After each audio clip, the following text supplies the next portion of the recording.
And we're keeping a close eye on the radar this afternoon, this evening. Right now, looking at Sky 5. We've had some showers and some storms pop up right over Oklahoma City. They're not severe, but certainly the clouds are getting a bit darker here. And so there will be lightning in this. You can see there's downtown Oklahoma City right there as Sky 5 is making its pass around some of these storms here. So we're watching these because we're still in an environment that at least has plenty of instability for these storms to continue to strengthen. So our crews are out. There's Jason. There's Sky 5, there's Storm Command, there's Nick down to the south. Let's first take you into the metro. These storms went up really, really fast. They're now already beginning to show signs of weakening here. They went up about 15 minutes ago. And so if you are anywhere from Frontier City, as you make your way up towards Arcadia Lake, Arcadia, east of downtown Edmond, we're watching this rain move up to the north, and the lightning count is starting to come down a bit with that. So still watching a couple areas across Oklahoma County. This storm is actually strengthening right now. This is going to be near Perkins. It's going to move right into Stillwater.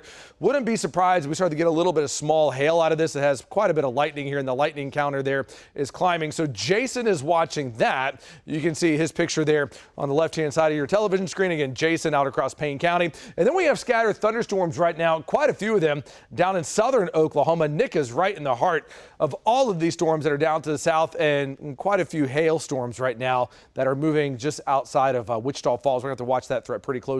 So let me talk to you about the tornado watch that's currently in effect. So it goes until 9 o'clock. I know we haven't had any tornado warnings at all inside of this watch, and we'll see if there needs to be any modifications to it. If there were, that would occur in the next hour. If not, this will go until 9 o'clock. But our tornado index for this evening is at a 2 now on a 1 to 10 scale. I dropped it just a bit here, still there, but as of right now, the storm threat, these storms have been struggling, it seems, a bit lately to really produce a ton of rotation. So here we are at 7 o'clock. There's that storm for Stillwater that Jason's on right now. And then thunderstorms out in southern and into eastern Oklahoma. But by 9 and 10 o'clock, those storms are well off towards the east.